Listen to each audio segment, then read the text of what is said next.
All right, everyone, welcome back. This is your last assignment for the week. It is due Thursday, 5/7. It is called journal entry number 2. And one smart thing I did for the first time is actually have the assignment, what it looks like before you as I'm doing this.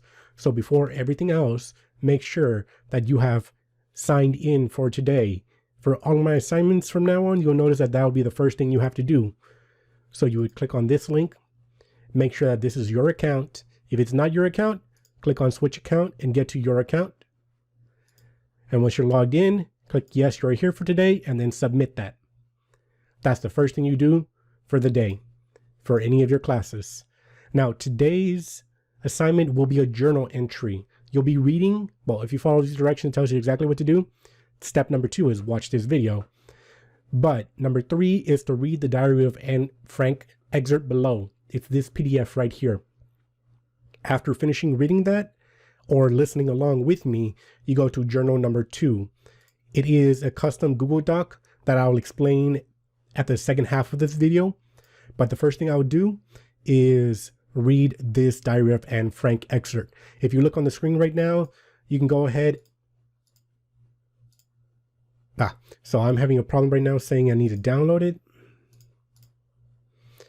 If that does happen to you, you can always, of course, just refresh the page and try it again. There we go. Now it popped up. So when it pops up for you, this is what you'll see. I will be reading it out loud to you if you would like. If you would like to move ahead because you don't need me to read it out to you, of course, you're free to read it on your own. You can pause my video here, read it on your own, and then go to my next part. I'll show you a timestamp on here, which one you can skip to get to the next part of the video when I explain the journal. But for everyone that needs me to read this part out loud to you, this is a diary entry from Anne Frank.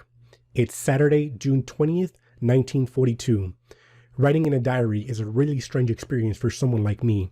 Not only because I've never written anything before, but also because it seems to me that later on, neither I nor anyone else will be interested in the musings of a 13-year-old schoolgirl. Oh well, it doesn't matter. I feel like writing, and I have an even greater need to get all kinds of things off my chest.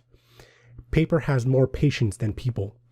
I thought of this saying on one of those days when I was feeling a little depressed and was sitting at home with my chin in my hands, bored and listless, wondering whether to stay in or go out. Now, one of the words you might not know here is listless. If you don't know that word, you can go ahead, of course, and to look it up. Listless. Type that into Google, and it should tell you the dictionary definition. It means lacking energy or enthusiasm. As you're finding new words, write them down. You're going to need to know them. This is a 6th grade reading that I'm challenging you guys because that's the grade you're going to next year. So, continuing where I stopped. I finally stayed where I was, brooding. Yes, paper does have more patience, and since I am not planning to let anyone else read this stuff, this stiff-backed notebook grandly referred to as a diary, unless I should ever find a real friend, it probably won't make a bit of difference. Now I'm back to the point that prompted me to keep a diary in the first place. I don't have a friend. Let me put it more clearly, since no one will believe that a 13-year-old girl is completely alone in the world, and I'm not. I have loving parents and a 16-year-old sister, and they are about 30 people I can call friends.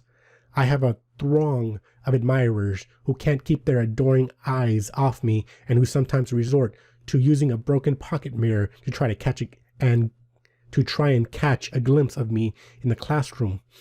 I have a family, loving aunts, and a good home. No, on the surface, I seem to have everything except my one true friend. All I think about when I'm with friends is having a good time. I can't bring myself to talk about anything but ordinary everyday things. We don't seem to be able to get any closer, and that's the problem. Maybe it's my fault that we don't confide in each other. In any case, that's just how things are, and unfortunately, they're not liable to change. That is why I've started the diary. To enhance the image of this long-awaited friend in my imagination, I don't want to jot down the facts in this diary the way most people do, but I want the diary to be my friend, and I'm going to call this friend Kitty. Since no one would understand a world of my stories to Kitty if I were to plunge right in, it better provide a brief sketch of my life, much as I dislike doing so. My father, the most adorable father I've ever seen, didn't marry my mother until he was 36 and she was 25. My sister Margaret was born in Frankfurt am Main in Germany in 1926. I was born on June 12th, 1929.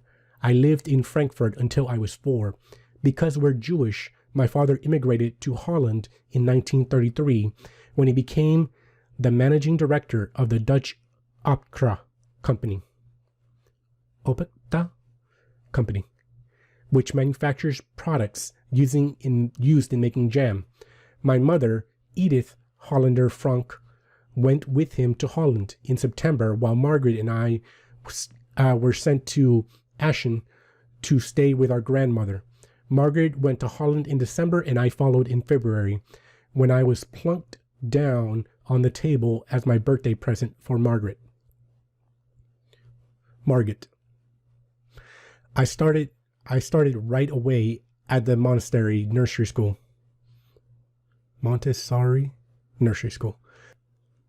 I stayed there until I was 6, at which time I started first grade. In 6th grade, my teacher was Miss Caparis, the principal. At the end of the year, we were both in tears as we said a heartbreaking farewell because I'd been accepted at the Jewish Lyceum, where Margaret also went to school. Our lives were not without anxiety, since our relatives in Germany were suffering under Hitler's anti-Jewish laws. After the pogroms in 1938, my 2 uncles, my mother's brothers, fled Germany, finding safe refuge in North America. My elderly grandmother came to live with us.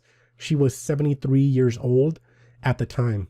After May 1940, the good times were few and far between. First, there was the war, then the capitulation, and then the arrival of the Germans, which is when the trouble started for the Jews. Our freedom was severely restricted by a series of anti-Jewish decrees. Jews were required to wear a yellow star. Jews were required to turn in their bicycles. Jews were forbidden to use streetcars. Jews were forbidden to ride in cars, even their own. Jews were required to do their shopping between 3 and 5 p.m. Jews were required to frequent only Jewish-owned barbershops and beauty parlors. Jews were forbidden to be out on the streets between 8 p.m. and 6 a.m. Jews were forbidden to attend theaters, movies, or any other forms of entertainment. Jews were forbidden to use swimming pools, tennis courts, hockey fields, or any other athletic fields. Jews were forbidden to go rowing. Jews were forbidden to take part in any athletic activity in public. Jews were forbidden to sit in their gardens or those of their friends after 8 p.m. Jews were forbidden to visit Christians in their homes. Jews were required to attend Jewish schools, etc. You couldn't do this and you couldn't do that, but life went on. Jacques always said to me, I don't dare do anything anymore because I'm afraid it's not allowed. In the summer of 1941, Grandma got sick and had to have an operation, so my birthday passed with a little celebration. In the summer of 1940, we didn't do much for my birthday either, since the fighting had just ended in Holland. Grandma died in January 1942. No one knows how often I think of her and still love her. This birthday celebration in 1942 was intended to make up for the others, and Grandma's candle was lit along with the rest. The 4 of us are still doing well, and that brings me to the present date of June 20th, 1942, and a solemn dedication of my diary. So guys, that was the Diary of Anne Frank, excerpt number 2. And now to talk about the journal. If you prefer to have read that on your own, you should have read that completely. Now we're talking about the journal entry. First thing you got to do, double click up here and then replace this with your name. So I would put in my name and then today's date. So I would replace this with today's date. which date of recording this is this. And let me get rid of that thing at the front because I don't need it anymore. Now, if you haven't signed in for the attendance today, there's a link right here just in case. But your step one was to read the Diary of Anne Frank excerpt, which you should already have done. Then choose one of these prompts below because you're going to use them to make your own story. You can use for the story that you make, it could be real or imagined. I'll explain that in your criteria for success, but your first option is describe a time when you felt alone or misunderstood. Why did you feel that way? What did you do or what happened to make you feel better? Option number 2, describe a time when you felt your or your family's freedom was restricted. What made you feel like you were stuck? Is there a story in your family's history? And finally, option number 3, make up your own prompt. Think about the topic and theme that surrounded the Diary of Anne Frank reading. What could you write about it? Now, I recommend options 1 or 2. Write in complete sentences, that's 2 points. At least 3 paragraphs, that's 4 points. Include sensory language, sight, sounds, taste, smells, touch. What do things smell like? What do they sound like? What do they look like? Describe this in your story, in whichever description you're answering, or whichever prompt you're answering. And be creative. 2 points will be going for whatever you imagine or whichever you describe happened to you or your family.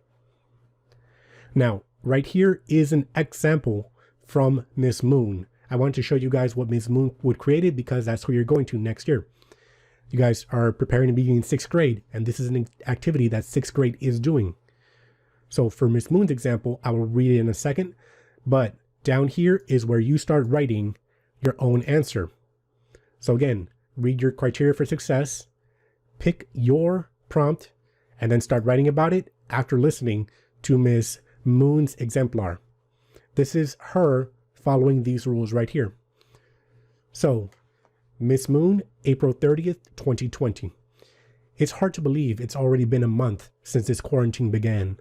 I took out my window and see the sun casting a warm golden glow and a calm wind blowing gently through the leaves, and it seems like everything is right with the world. But it's not. Notice how she used sensory language there. I realize that this is how I feel sometimes. Everything seems to be okay on the outside, but inside, there is so much more going on. When will things go back to normal? Will life ever go back to how it was before the virus? These are the questions that swirl around in my mind as I try to fill the time and space so that I don't have to think about them. Because I don't have the right answers. I don't think anyone has the answers. These are the questions that keep me awake at night. But then there are those moments that make me forget the questions. Like when I watch my grandfather kneeling down in his garden, digging up the soil with his bare hands, gently tending to the buds that demand his attention. He is so patient, waiting for those buds to grow into flowering plants, and I think about how I need to be more patient about life. Good things take time, I realize.